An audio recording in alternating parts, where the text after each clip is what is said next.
Bataille rangée au sein du Congrès national africain en Afrique du Sud. Une bataille entre les futurs candidats et leur soutien pour la prochaine élection présidentielle de 2019.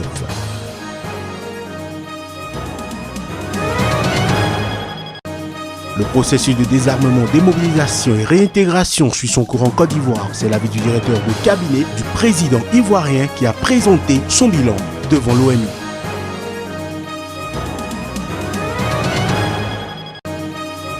Enfin, le Ghana accueille la compétition de la Journée internationale du surf réunissant 46 professionnels de 18 pays différents. Le surf est de plus en plus populaire dans ce pays d'Afrique de l'Ouest.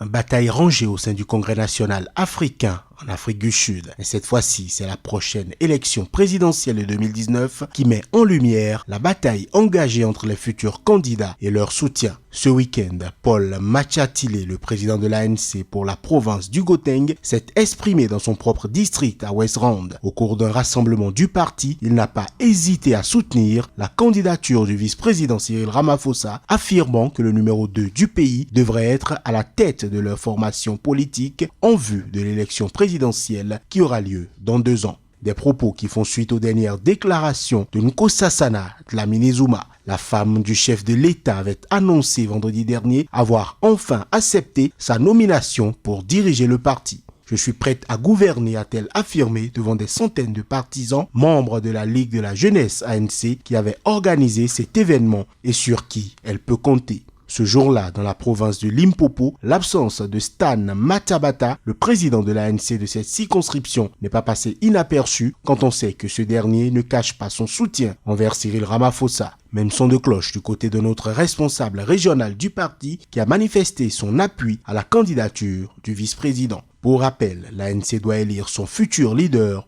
en décembre prochain.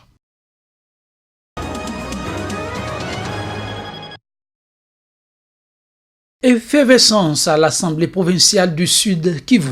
Une motion de censure menace la survie politique du gouverneur de province Marcelin Suchambo, un proche du président de la République. Dans l'opinion, l'homme passait pour l'un des conseillers les plus influents de Joseph Kabila. Cette influence, celui qui aujourd'hui est gouverneur de la province du Sud Kivu, sa province d'origine, les essurait encore dans la sphère du pouvoir. Et ils sont nombreux à le croire à cause des fréquents séjours qu'effectue le gouverneur dans la capitale. Mais cela n'a pas empêché les députés provinciaux de déposer contre lui une motion de censure. Les élus locaux soupçonnent une mauvaise gestion de leur entité. La question a alors été inscrite à l'ordre du jour ce week-end. Informé de cette séance, le gouverneur Suchambo a écrit au président de l'Assemblée provinciale pour annoncer son départ à Kinshasa pour des raisons d'État. Ce à quoi le destinataire du courrier s'est opposé. Dans sa réponse, le président de l'Assemblée provinciale a menacé de considérer l'absence du gouverneur comme un outrage à l'organe délibérant. Mais la plénière du samedi n'a pas eu lieu à cause du quorum qui n'était pas atteint.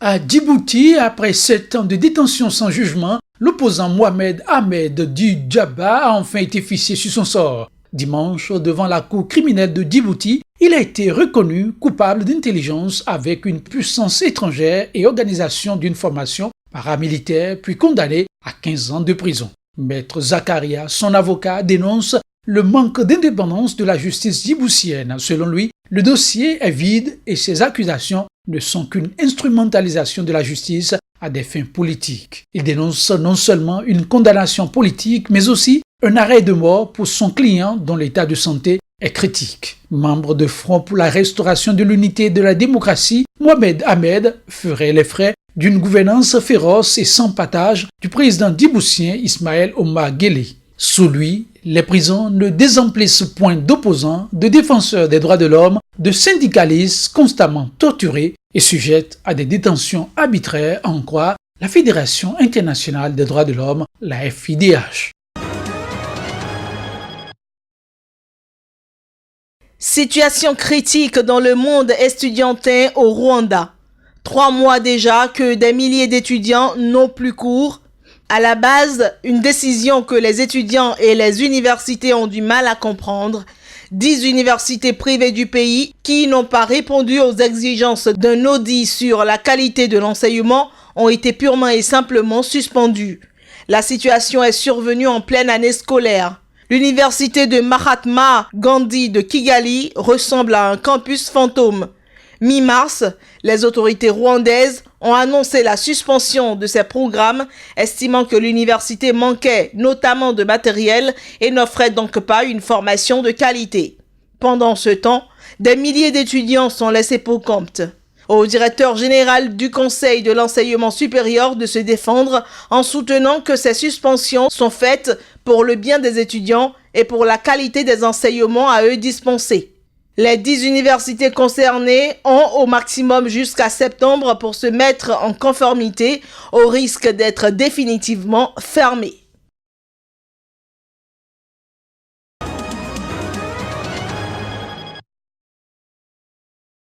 Processus de désarmement, démobilisation et réintégration d'anciens combattants en Côte d'Ivoire. Fidel Sarasoro, actuel directeur de cabinet du président ivoirien Alassane Ouattara et ancien patron de l'autorité chargée du processus, présente son bilan devant le département de maintien de la paix de l'ONU. On peut retenir que 70 000 anciens combattants ont été intégrés dans ce programme, 44 000 armements, dont 14 000 armes, ont été recueillis. Le processus DDR est bouclé depuis juin 2015, mais l'objectif de cette réunion à New York est d'étudier l'exemple ivoirien, savoir s'il peut être appliqué à d'autres pays de la sous-région, comme au Mali. Seulement, cette exposition des résultats intervient dans un contexte particulier après les mutineries d'anciens combattants des forces nouvelles. Alors que les derniers casques bleus de l'ONUCI ont quitté le sol ivoirien en février et que cette mission des Nations Unies fermera définitivement le 30 juin prochain, d'anciens rebelles réintégrés dans l'armée se sont soulevés en mai pour la 4e fois en 3 années.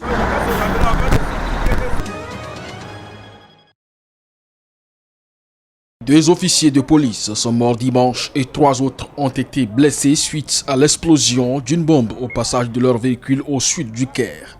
L'explosif a été enterré sur le côté de la route avant le passage de la voiture de la police. L'attaque n'a pas été encore revendiquée.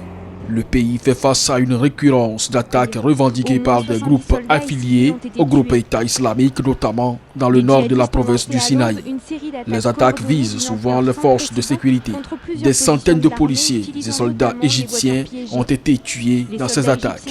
Des attaques qui visent aussi des Coptes égyptiens. Une centaine d'entre eux ont trouvé la mort depuis décembre.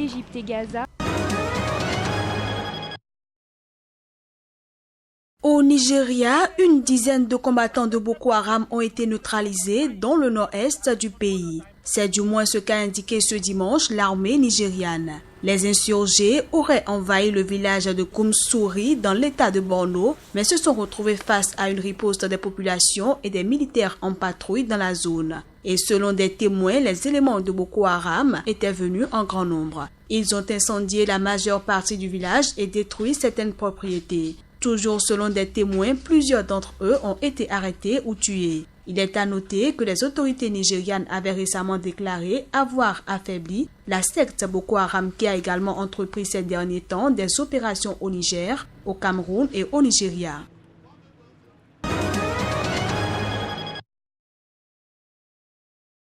Le Ghana accueille la compétition de la journée internationale du surf, réunissant 46 surfeurs de 18 pays différents. Le surf est de plus en plus populaire dans ce pays d'Afrique de l'Ouest. Je suis fier de moi d'être devenu un surfeur. Surfer, c'est comme un jeu spécial et c'est aussi un sport, mais un sport vraiment différent. Je me rends compte que si j'arrive à surfer comme un pro, je peux en tirer quelque chose. Pour l'instant, je fais du surf mon occupation principale.